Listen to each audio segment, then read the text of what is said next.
Yes. All right. Thanks, Mike. Appreciate that. I was joking around with Mike yesterday about this as well. If he's learned anything about running BSides Greenville, hopefully at this point he's learned that if you want to ensure your conference either gets canceled or delayed, you invite me to be the keynote speaker. For those of you that don't really know what I'm talking about, in 2017, BSides Greenville, we had like a freak winter storm, I think it was in the spring or in the late winter, that caused BSides Greenville to get delayed about 6 months. And then of course he turns around and invites me again for 2020, and then all of this happened. So it's ironic, it's funny, it's an inside joke, but whatever. Another inside joke is this Oksana Bayul comment up here, and we might get to that here in just a moment. But you're here to see a talk called Sucking at Capitalism. Okay, that's the name. I realize it's the first time most of you are hearing this. I didn't really give it to Mike with enough time to get it out in any type of marketing or anything, but that's the name of the talk here, and it really kind of revolves around ethics in the business of InfoSec. Once again, I'm Tim Tomes, also known as Landmaster 53. So I've been around long enough to see things done a lot of different ways. I've helped start a consultancy, I've helped resurrect the consultancy, I've worked as a senior principal and managing consultant, started my own training company. This company also does development and consulting work. I've been a director of training for an organization. I've been a contract trainer. I've done quality assurance for several training companies. I was a senior leader for an NSA Army certified Red team, or NSA certified Army Red team. And I was the guy that built the curriculum for the Army's first cyber training program, which has since become the cyber branch of the Army. And so I say these things not to pat myself on the back, okay? I say them because I've seen a lot of different organizations do fee-for-service work. And I've had a chance to learn a ton from my own experiences, but also the experience of others, because the leaders I've got to receive mentorship from during that process, and I've formed some opinions about how we do ethics in InfoSec business. And I'm just here to basically share those opinions. Now, another funny, probably the only funny point about this whole talk is well, I'm getting ready to like slam all over capitalism, at least the way that we're currently doing it in InfoSec. And then my good friend Adam Anderson, whom I love dearly and I know is listening right now, otherwise known as the Nancy Kerrigan, because he is the Upstate ISA's second favorite speaker. He's probably going to get up and tell you to do all of the things that I'm telling you not to do. Okay, so the irony there is real and it's funny. So feel free to see this as kind of a preemptive flame session for everything that Adam's going to talk about. I'm sorry, Adam. I love you, brother. I'm sure you'll have wonderful things to say. So I usually start talks with a disclaimer, and when you see a slide like this that I could potentially be saying something that's going to get me in trouble. All right, that's basically what it comes down to. Number one, I'm not going to name any names. I'm going to talk about some real world examples and some real world experiences that I've had with organizations, both as an employee and as a consumer and as an individual. There's a good chance that you may be able to make assumptions and figure out who I'm talking about, but I'm not going to give away any information. I'm not going to give away links to materials. I'm not going to say any names.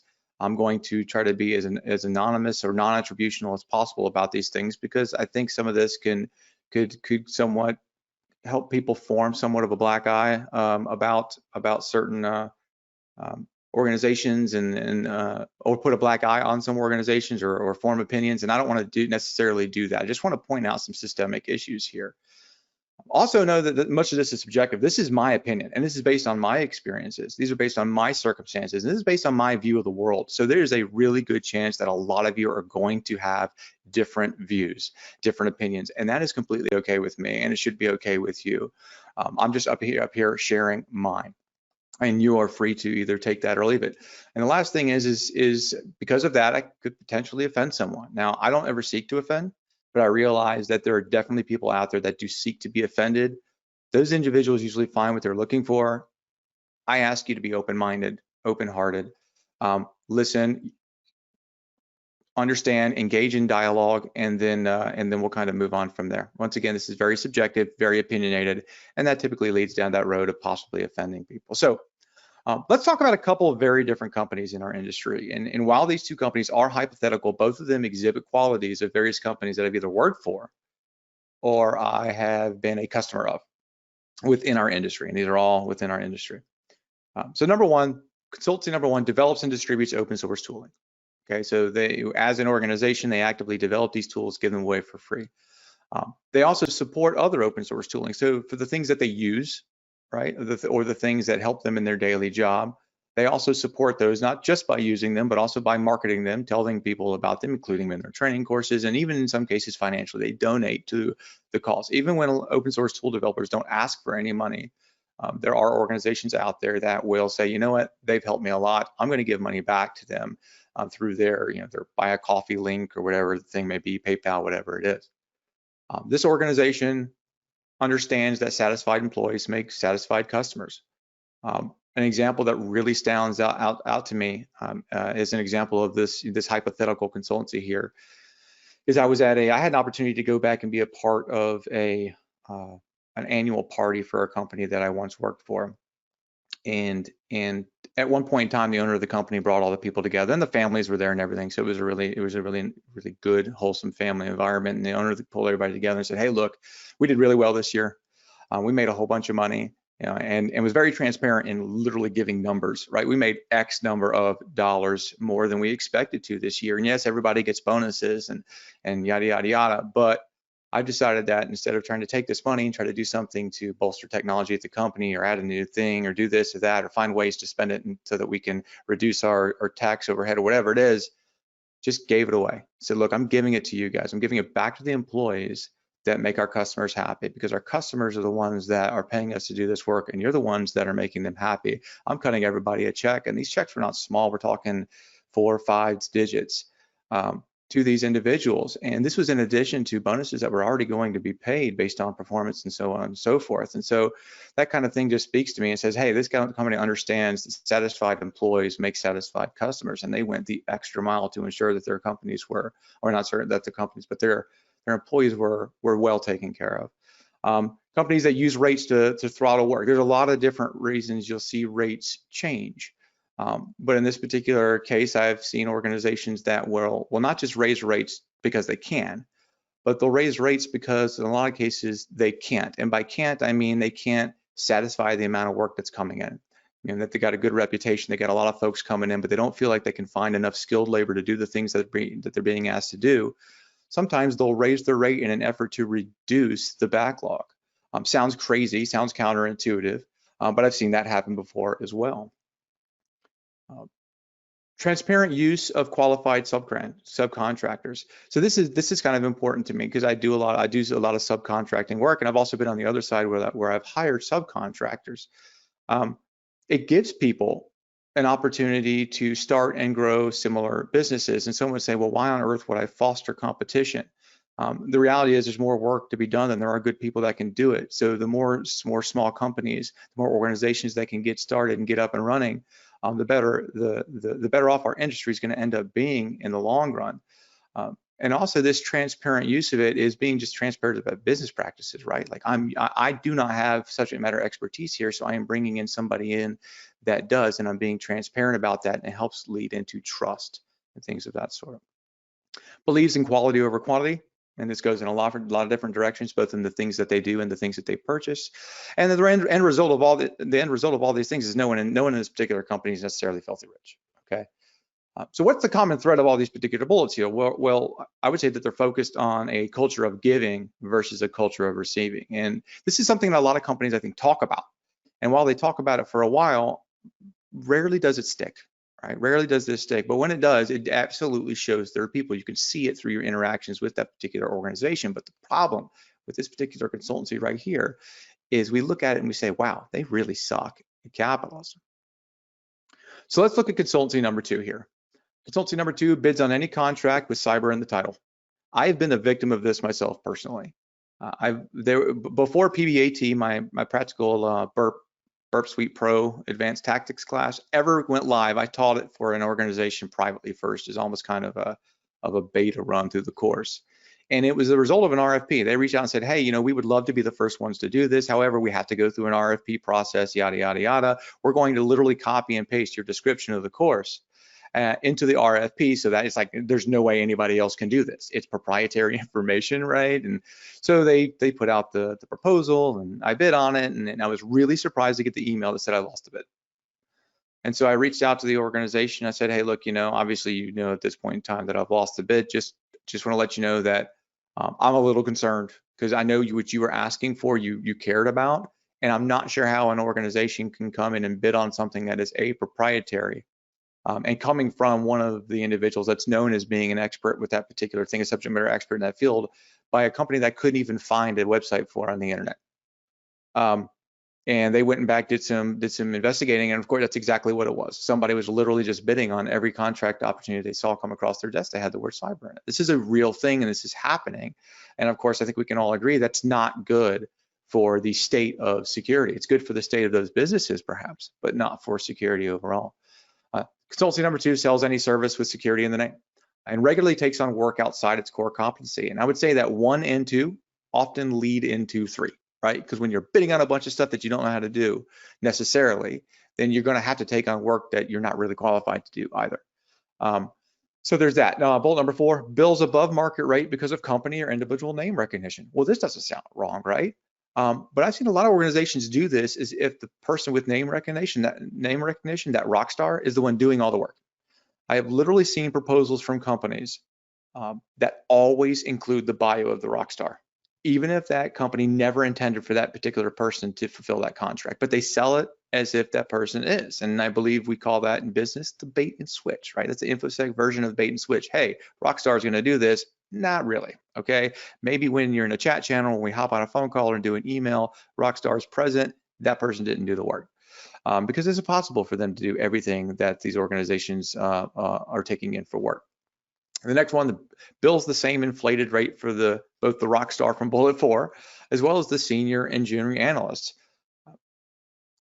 Here, I would ask people to raise hands if I could see you, right? But have you ever seen a consultancy that asked for a different rate for Rockstar X versus college grad Y? Now, I would imagine those exist. I would imagine there has to be tiered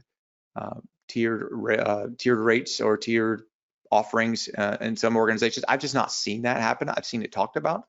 I've not seen an organization do it. But there is a big difference between the quality of the product, right?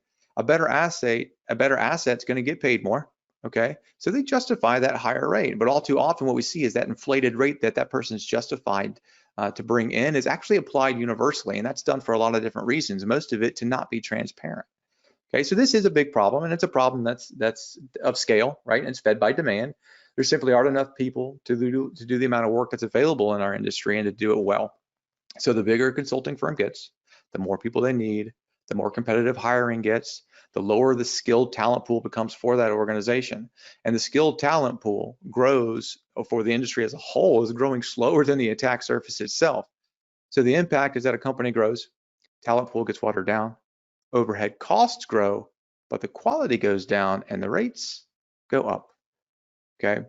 Now this demand then leads to the temptation to satisfy all comers, which goes back to these top 3 bullets here, right? And obviously, as they're saying here, they simply can't provide a quality product when this is happening. So the end result is watered down security for the consumer at the same or higher premium rate. And the worst part is that the consumer doesn't know any better and believes that they're continuing to receive a quality product based on either brand or past performance. And to me, it just doesn't seem right. But I'll get into that here in just a moment. So the next one, it seeks VC capital funding or acquisition. Is this not the American dream, right? To get bought out by millions of dollars and retire at the age of 35. Okay, so the temptation of taking that big payday is where it gets tricky for companies with good intentions. Like if you have bad intentions, it doesn't get tricky. This is exactly what you're out for. But if you have good intentions, it can get tricky here because once investors get involved, things can go very quickly from model number 1 to model number 2. Do people become rich that way? Absolutely they do. But often they become rich at the cost of the community and the people that both trusted them and trusted in their vision. Okay. So in contrast to the previous example, what's the common thread in all these bullets right here? Well, to me, it's a clear focus on maximizing gains, and sometimes those gains are coming at the cost of others.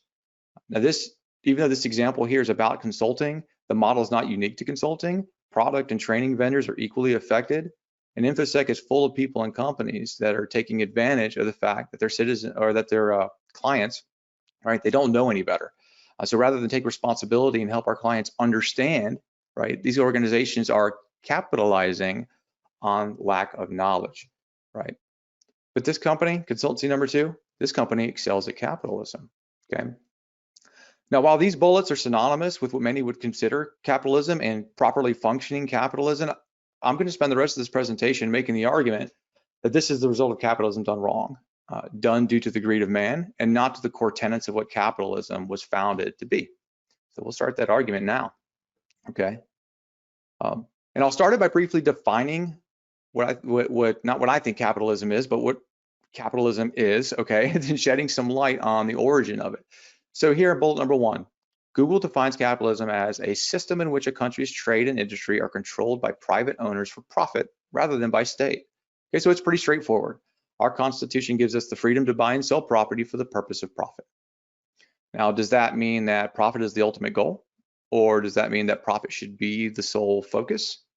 Well, let's look at this next bullet here. And this is a warning from the authors of our Constitution, this one specifically from John Adams. And you can read this whole paragraph and come back to read it or do it now as I'm speaking.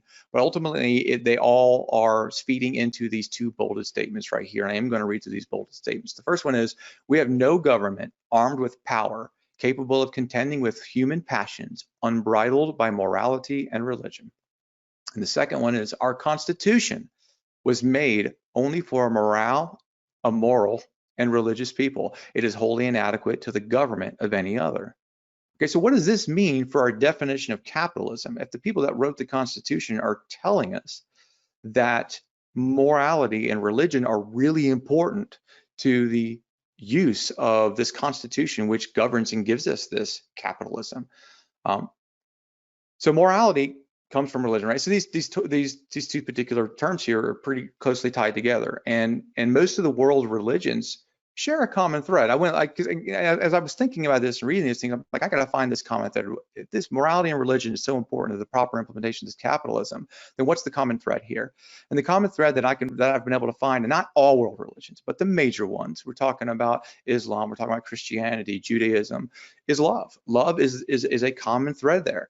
And so it got me thinking, you know, if I were sitting in a room here and I said, who here has heard the words uttered before, love your neighbors as yourself, or do unto others as you would have them do unto you, right? The golden rule. I think I would see almost every single hand go up. And while these are actually religious concepts, and as a matter of fact, they're pretty much verbatim from Bible text, they are shared across many religions across the world and recognized by society as a whole. Even a non-religious society recognizes these particular things. So my point is that even if Adams was referring to Christianity here as the implied religion, the point doesn't actually change when we include others or just include societal norms. Some sort of religion or moral conscience is required to navigate the rights that our Constitution affords, and that Constitution includes this idea of capitalism. Okay, so capitalism is described by our founding fathers as being tied to morality, which stems from religion, and the majority of world religions and societal norms share a common thread of loving your fellow man, then the next step toward better understanding capitalism, as I was going through this, was better understanding what exactly is love, okay? So what is love? And no, I'm not talking about that hit song from the 90s, okay? And that's, of course, that's not what I'm at here.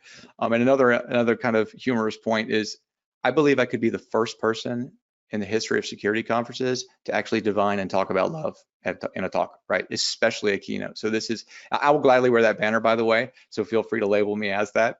But bottom line is, love is really difficult to define, okay? I think where I got from most places with some variation of this first bullet here, right? A complex series of feelings and emotions towards another thing, okay?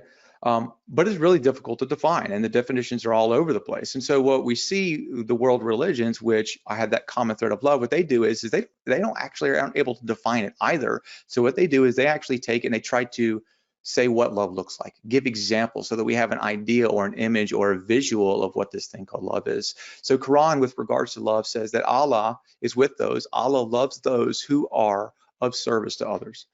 Right. The Bible goes in great depth talking about love, and in these particular two passages here, it's patient and kind, doesn't envy or boast, it's not arrogant or rude, doesn't insist its own way, it's not terrible or resentful, it doesn't rejoice at wrongdoing, rejoices in the truth, bears all things, believes all things, hopes all things, endures all things, and that there's no greater love than laying down your life for a friend. And so basically what we have here is love boiling down to service, sacrifice, and a reduction of self for the good of others.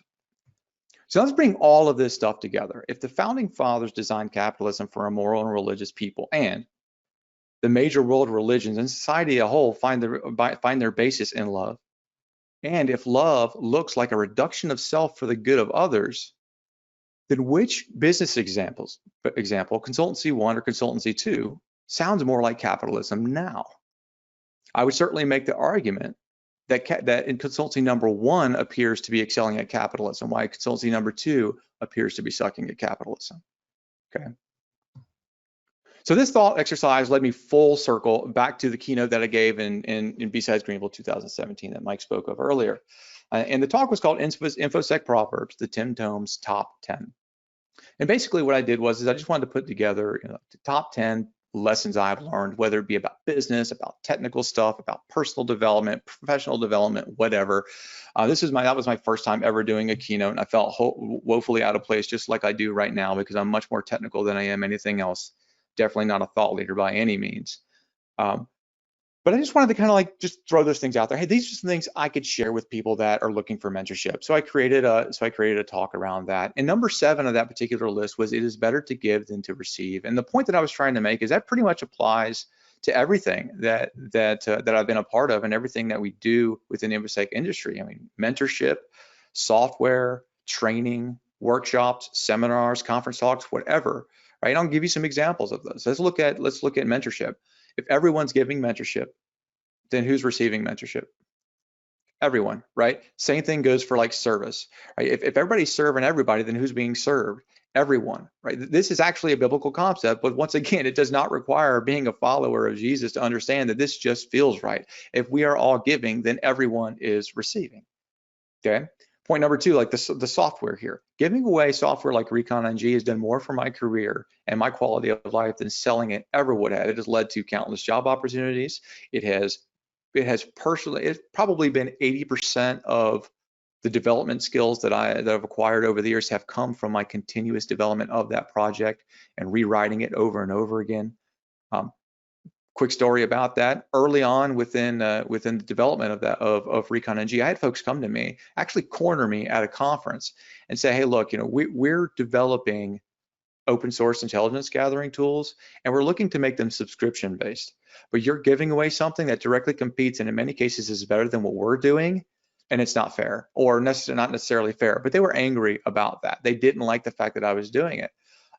I was preventing them from capitalizing on a need that they saw that others had. And as I look back at that, because that was years ago, I think Recon NG came out in 2014. This may have been 2014 or 15 when this happened. I often wonder, where are those individuals now? Not because I'm putting myself on a pedestal, but because I really wonder, because I see what giving it away did for me in my career, and I wonder if what attempting to sell it did for theirs. And so I really wonder where I wouldn't be if I hadn't, and I wonder where they are if they had. And I think it'd be an interesting contrast to see the differences based on giving and the other one based on receiving. And then the third point I'll make here is giving away training. Right? Things like giving away training, giving away workshops, going and speaking at a conference and not expecting to be paid for that, right? That not only helps others, but it also builds a personal brand, right? And it forces you to become a subject matter expert at something. I don't know that there's too many people that say, I'm going to go to a conference to talk about this and then never prepare. I'm sure it's happened, but most people, if they want to get up and speak about something, they're going to work at becoming a subject matter expert in that area. And so as a result of that, you build your own professional skill set, you build your personal brand, all these things work together, and you're giving, right? You're going out there and you're doing it because you want to help other people, and it ends up benefiting you in the long run. Now these examples here are based on the individual, but they apply to businesses as well. The problem is there are a lot of organizations and a lot of individuals that break this chain of selflessness, not selfishness, but selflessness. And what this does is it contaminates it contaminates the society within our industry, and it erodes at the very principles that capitalism was founded under based on the things that we've talked about. So as I looked for examples of areas where there are clear problems with this me culture versus the we culture in our industry, I landed on 4 different problems. And I want to dip our toe into each of these and talk a little bit more about the motivation behind them and how I see it affecting our industry. And these 4 problems are manipulation of recognized standards, restriction of open source tooling, training price gouging or the price gouging of training, Pentest puppy mills, which has been long since talked about, and just kind of go into the motivation behind each of these things. Okay, so the first part I want to talk about is standards manipulation. And the example that comes to mind is the OWASP Top 10 in 2017. So for those of you that aren't aware, the OWASP Top 10, most of you should be aware what the OWASP Top 10 is, because as far as web application security goes, this is some kind of sets the standard for where all of our assessments start. Like when you do web application security assessments, the top 10 are the minimum baseline of what you should be looking for and looking at and focusing on. So in 2017, this particular list was delayed. I think it's released every couple of years in a cycle. Delayed several months, and it was delayed because the draft included a really questionable entry. Okay, so what was questionable about that entry? Well, it turns out that the OWASP leadership had corporate involvement with a particular organization, meaning that OWASP leadership worked for a particular organization that released a product that particular year that focused on solving the problem that this new entry presented. Okay, so there was a ton of, essentially the list itself directly supported a conflict of interest for the leadership of the organization that released it based on corporate involvement that they had with private companies. And so luckily in this particular case, I mean, obviously that's a conflict of interest, right? So luckily the industry actually stood up, right? The industry stood up, called them out, and they went back and they pulled in some outside people that redid the analysis and re-released the top 10 a couple of months later. So things were fixed, but the bottom line is a manipulation of the top 10 could have had far-reaching effects. I mean, think about it, causing the community to emphasize on something that wasn't crucial as it seemed while downgrading the emphasis on something that was. The impact of that is essentially untold. It's impossible to calculate that. But think of potential compromise that could have happened as a result of that. And since people weren't looking for it, all these vulnerabilities could have potentially gone unseen or unchecked or unmitigated. I mean, I don't think go much further here to realize that that's just wrong. Okay, but why did they do it? What was the motivation? Well, the motivation here was clearly to capitalize on a position of power for personal financial gain, and at the same time sacrifice the security of a whole bunch of people, essentially everyone, to do that. Okay, so the second problem here is restricting open source tooling. Now, this really appears to be a noble effort. Okay, it's a noble effort that makes two main arguments. And argument number one is that bad actor capability is more important or more impactful than universal knowledge, of that capability. Okay, now the original paper spends most of the time making this particular argument, and it claims to use facts that support this point, but it provides essentially zero supporting evidence. Now I expected as I read through this thing to see links and to see references and all kinds of stuff, because the person's throwing out a lot of facts and making sweeping assumptions, and I didn't see, and there's no links in there. There's just no links to third-party information. Which tells me that that information is coming from internal, whether it's internal to him or internal in the organization. That information is coming from somewhere, but it's definitely not coming from a third-party resource that particular person is willing to point out. So, for instance, here in some of the flawed log that's gone into this thing, the author says that bad actors should be forced to invest in a capability in order to have it, and that an effective way to prevent them from possessing it is preventing public release of that capability. So my question to that is, what happens if a bad actor is willing to invest the capital and the time into developing a capability that we have disclosed and prevented from public release? All that does is it creates a gap. It doesn't actually get rid of any bad actors, but it creates a gap between the haves and the have-nots. Okay, there are still going to be the haves. There's still going to be threats there, but the problem is the good guys go from being fully aware to being virtually completely kept in the dark. And I actually look at this and say, well, if you're going to make that argument, the same argument can actually be made for the way, or to be made to say that we should no longer provide security patches for unpublished vulnerabilities. And I say unpublished vulnerabilities specifically, because the release of patches for unpublished vulnerabilities gives bad actors now the ability to reverse engineer and diff software, right, to find the patched issue and then create exploits for it. So no patches would restrict their capability, right? And that seems to be more important than knowledge of those issues. So if the benefit outweighs the risk with regards to security patching, then why not with tooling? And so that's some of the logic that you kind of see there. And now argument number 2 is actually a really good argument, right? There's no viable justification for obtaining raw offensive capability pseudo-anonymously. I can totally get on board with this as somebody that releases open source tools. If an author is willing to associate themselves with the tool, if I'm willing to say I wrote this thing, then the users of that tool should be okay with saying that they're using that particular thing.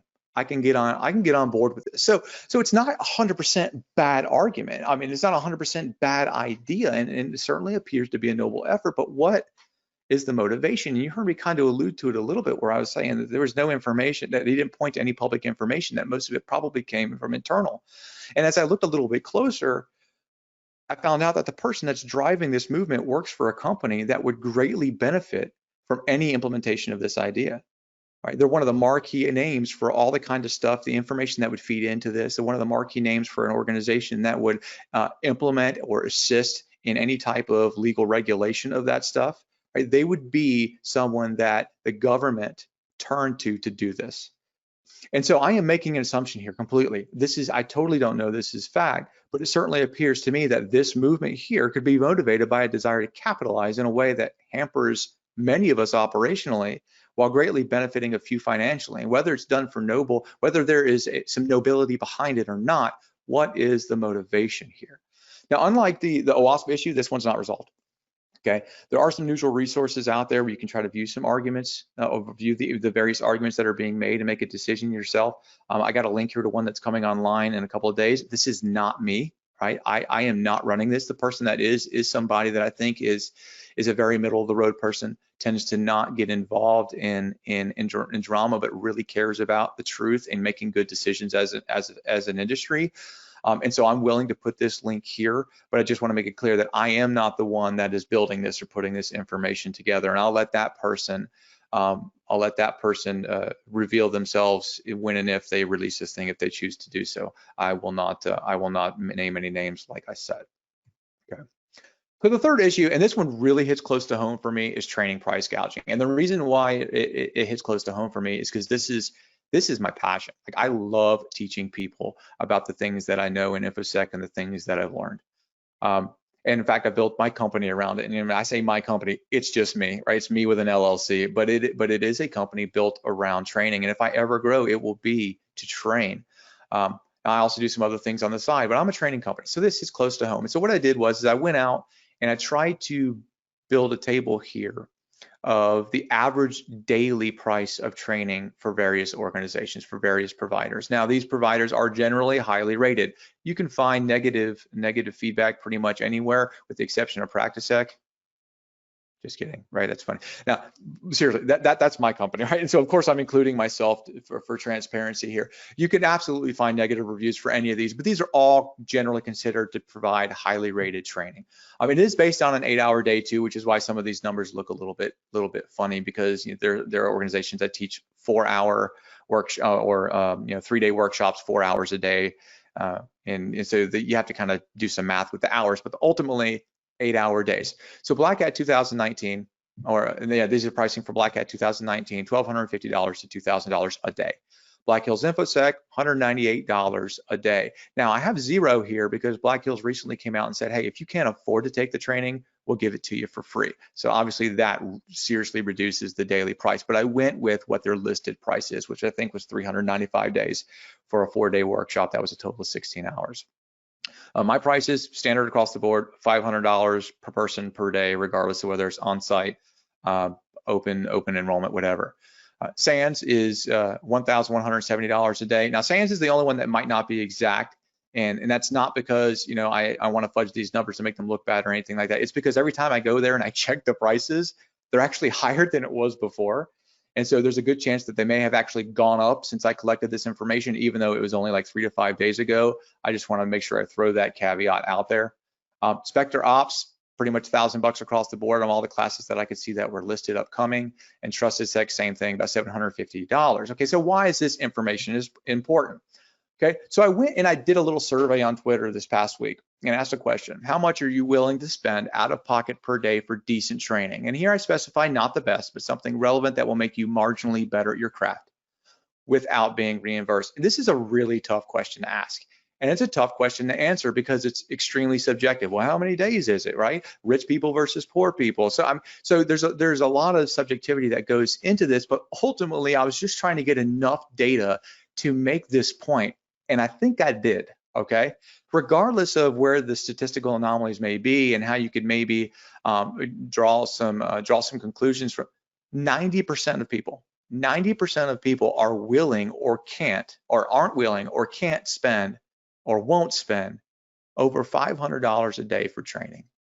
So what does this say about the providers on the previous slide? Well, it says that they're explicitly targeting big money customers, right? Governments, large companies, right? They're not interested in helping individuals. They're not interested in helping people. They're interested in padding their pockets by supporting clients with a lot of money. And so what does this do for our industry? Well, it creates a barrier to entry and a barrier to improve, while of course increasing profits for those organizations. Now this problem, and this is what really grates me and really irritates me, this problem is amplified when you apply the fact that the people that need the training are less skilled, and because they're less skilled, are less likely to be paid enough money to afford the inflated prices that are being asked to be spent. This is a huge problem. Of all the problems that I think we're covering here, I think this is the biggest. And it's certainly the one that grates me the most. You could probably tell by the level of passion in this particular segment has gone up in my talk, because this bothers me. This affects me. I know it would have affected me greatly if I wasn't privileged coming up and having people that pulled me through the industry and set me up with great training. Department of the Army is a big part of that, right? I didn't pay for all the training I got. It came from them, right? That was a privilege that they afforded me. Not everybody has that, and so that being said, it's a problem. It's a problem that we got to deal with. Okay, and the last one that I want to talk about is Pentest puppy mills, and this one has obviously been talked about a lot over recent years. It's a twist on example number 2, but in this case, the result was inflated prices, making the service inaccessible to small and medium businesses, where Pentest puppy mills actually have the opposite effect, which I'll get into here in just a moment. They prey on a lack of knowledge versus individual brands. Okay, so they're not preying here on rockstar brands, they're preying on a lack of knowledge of the clientele. So, and that's not 100% of what they do, but it's a part of what they do, because quality is never really intended with a Pentest puppy mill, right? There's very little concern for quality and frankly individual name recognition, right? That rockstar thing that I was mentioning. These companies take advantage of weak regulatory requirements, things like PCI, things that are like, well, you can be compliant, but you're not necessarily secure. And they provide a solution for that check the box security mentality, which frankly, a lot of organizations have, right? They sell these services with a sense of confidence in providing a service that they don't actually specialize in. So this also goes back similar to example number 2, but instead of being enabled by that brand recognition, these Pentest puppy mills are enabled by their low rates. Now, in order to offer these low rates, they've got to make some compromises, right? And we'll get to that in just a second. So they undercut other firms by conducting fully automated low quality tests. They have to conduct fully automated low quality tests in order to pay the people that they're paying, while also providing the service that they're providing at the rates that they're charging. Now, don't get me wrong, automation has its place, right? Automation absolutely has its place, but it's been long since known that these tools aren't very good, right? They only have the ability to find, I shouldn't say they aren't very good, because they're trying to do something very difficult, but they only have the ability to find a very low percentage of actual issues that exist. And depending on what part of the industry you're in, it gets worse. Like, find an automated tool that writes zero-day exploits for like network services. Not gonna happen, right? Or at least doesn't exist in any real good capacity now. Web application security, in an environment that's changing, in an environment where a developer can solve a problem in an unlimited number of ways. The scanner, the idea of having a scanner that can find problems and all these things is darn near impossible. So this is a very real problem. And so if you've got organizations that are undercutting others and then conducting these fully automated tests, they're absolutely going to be low quality. And so what you end up having is you have these things being sold with confidence, and that leaves clients with a false sense of security. Okay. Now, where this becomes dangerous is for consumers that are hiring these companies and that actually care about the results of these tests. Because let's face it, there are absolutely going to be consumers that only want check the box stuff and they don't actually care about the results. And you know what? Pentest puppy mill, go for it. You can service those clients. I don't agree with anybody looking at security that way, but the bottom line is there are people that are. Okay, but that price point that they're able to offer is absolutely going to draw in others that don't know any better. And then they're going to be taken advantage of. And this leads to a reduced level of security for anyone associated with those organizations that fall for that particular business tactic. Okay, so that's the four main problems and kind of my summarization of those. There could be an individual talk done on each of these. I literally just barely skimmed the surface of these things, but I just wanted to throw those out there. So now, how do we fix this problem, right? We have rampant ill-applied capitalism, and it's leading to these issues. How do we fix it? Okay, so solutions for providers. Number one, I don't expect any leader of any company that behaves like this to actually watch this talk and take anything I say seriously, right? So this slide is essentially meant for those who realize they're a part of one or potentially could be moving in the direction of starting their own organization and being a provider of one of these services. Number one, be transparent with your business practices and your competencies, right? If you don't do something well, don't tell somebody you do it well, okay? And if you have an organization that comes to you and says, look, we're looking for a one-stop shop. We want somebody that does all these things. Is it not perfectly okay to be transparent with your business practices and say, hey, you know what? That's not something I do well, but I do know people and I will find a quality subcontractor or I will lean on one of my quality subcontractors to actually fulfill that part of the competency that we lack to give you this full product that you're looking for. There's absolutely nothing wrong with that. Nothing at all. But as a subcontractor, I have absolutely run into companies that just refuse to let me be me.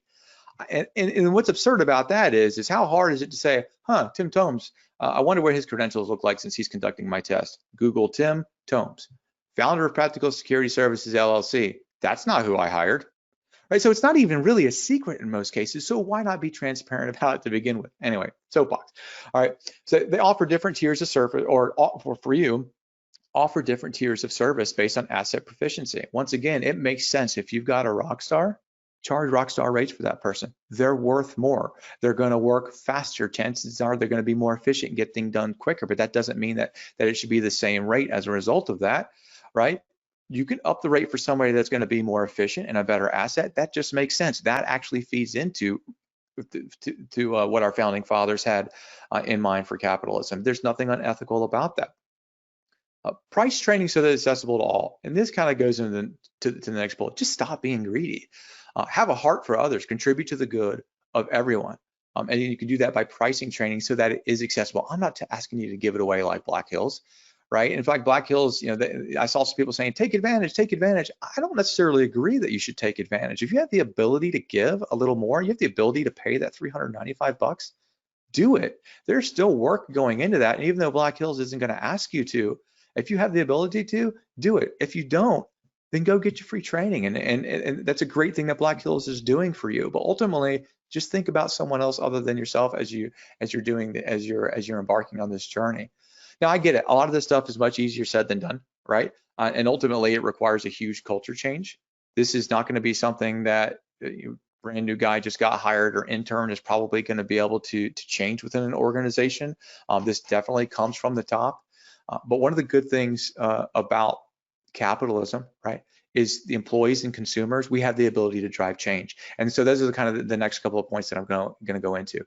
So solutions for individuals. This is for us, the individuals. Number one, share your tools and discoveries, but do it responsibly. Now, responsibly is a loaded term. Whole nother talk, right, on what responsibly means. But ultimately, what I'm telling you to not do is lock it away and make it inaccessible. Okay, Recon NG is kind of an example of that. And I have an interest, I think it may perhaps a different approach to kind of how I manage this thing. Responsible disclosure of Recon NG for me, or responsible distribution of Recon NG for me, is making it somewhat difficult to use. I did that intentionally. People ask me, well, why do I have to know SQL to do this? Or why is it difficult to set up the environment? Or why is the command structure built this way?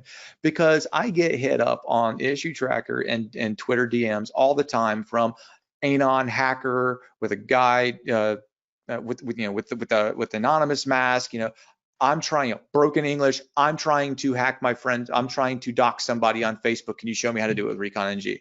No, I'm not going to show you how to do it. You're not the intended audience, and I'm not going to contribute to that. If you want to use the tool, you're going to need to invest some time and some effort to do it. Now, I'm not requiring you to invest in such a way that you have to completely redevelop the tool, but I am requiring you to invest some time to work through the learning curve.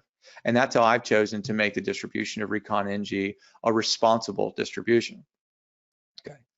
Affect the culture change. Once again, this starts at the top. So if you're near it, try to influence it. Don't sit idly by and watch our industry and your peers suffer for the sake of a few individuals' greed.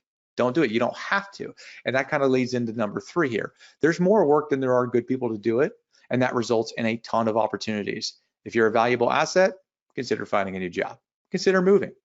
If a company experiences a mass exodus of talent, that sends a pretty darn strong message to the leadership of that organization. If anything can drive culture change, that may be it for employees. Okay. Number 4, don't support companies that hurt the community. Plain and simple. Don't support them. By supporting these companies, all you're doing is emboldening them to make it worse. So if you've identified any companies that, and I'm sure many of you, as we've gone through this talk, have said, organization comes to mind, 1, 2, 3, however, don't support them. Right? If that's an organization that you pour money into on an annual basis, don't do it anymore. The next slide, I'm going to cover ways that you can compensate for that, but just don't do it. And then the last one, cough it out. Right? As an industry, we're pretty good at self-policing. I would say we're pretty good at that. Making these kinds of things known and getting the word out, I think, goes a really long way to fixing this particular problem. In fact, this entire talk is me calling it out. All right. I mean, if that didn't hit home pretty much immediately when I said that, that's what this is. This is me calling out these particular problems. I see an issue, and I want to make it known so that we as an organization, as a community, can fix it. Okay. So now, solutions for consumers. What can consumers do? And by consumers doing, I'm talking about individuals or companies that are purchasing these services, whether it be training, whether it be consulting, whether it be development support, whatever. Number 1, avoid the one-stop shop. Okay, one-stop shopping is super tempting, right? But it can cost you money in the long run, and I think it'll become apparent here in just a few minutes. Some of my points to support this and why you should do it. Small companies usually have a sharper focus, okay? A couple of individuals get together, they're really good at a thing. Maybe it's exploit research, maybe it's web application security, whatever. They did get together, they start a small company, and then they hire around that one core competency in which that company was developed. You have a really high average skill per individual of a small company.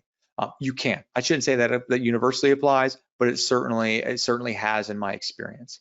On the flip side, large companies, right, as they grow, they've got to hire less skilled labor because, as we said multiple times, there's just not enough good people out there to do the work that needs to be done. And so they're going to have to hire less skilled labor, and in order to get the number of jobs done that are coming in, they're going to have to automate more. And some of that automation is to take the place of a lack of skill.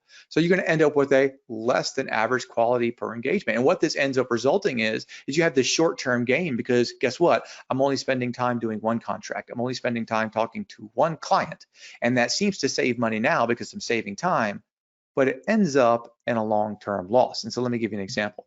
As an individual, as a company, and as a VP of services for another company, I've lost contracts to companies that have come to me and said, hey, we want you to do X, Y, and Z. And I just simply couldn't. And when I told them I couldn't, or when I told them, I gave them everything I've talked about here in terms of how we can solve that problem, right? I advised them of this stuff. They chose to go somewhere else. Now, it is worth noting that I personally, I refuse to do anything outside my core competency, and I don't do subcontracting right now. So as a result, I simply cannot and will not satisfy these requests. And I feel like I need to say this because that if I didn't, I could be putting myself on the same side of the argument that I'm making, or against the argument that I'm making. So I want to make that clear. I don't do anything outside of my core competency. But in this particular case, I was open with them and I was transparent and say, hey, look, we don't do that, or I don't do that. And I advised them of these particular dangers, and they ended up going a different direction. Many of those companies ended up coming back at a later time and ended up paying me to do the work a second time. When if they would have just taken the time in the first place to form those relationships with me for the one thing and then another organization for another thing. Oh, and by the way, guess what? We know each other. So I could have given them really, really good leads into companies or small companies or individuals that could have done a fantastic, stellar job for a reasonable rate for them. But they ended up coming back paying me to do it a second time anyway. So long-term loss, they ended up paying 2 or 3 times to have this done, and they saved a couple of hours work early on. Very real problem. Okay. Avoid the one-stop shop, as tempting as it may be. Okay. And point number 2 kind of leads into that a little bit as well. Right? Build relationships with local small companies. Chances are there are some in your area that you're not even aware of. I didn't really grasp this until I started going to some of the local meetups here in the upstate area and realized that, oh my gosh, there are security consulting firms here. There are really good development firms here. There's good local training in the area. There's stuff, and yes, it could be considered direct competition, but once again, there's more work than there is good people that can do it. So competition is a really good thing right now. Having more of these companies is a good thing. And I just didn't realize that there were that many good small companies doing these things around me. And I think another thing that we would agree on is when you're doing work like this, trust is really important. You know how easy it is to build trust when month after month you go to these meetings and you see these people, you see your client, right, asking good questions in these things. You see your client showing concern and care and passion for the work that they're doing. You see your client up there presenting technical or well thought out material. It is really easy to build trust when you're doing that.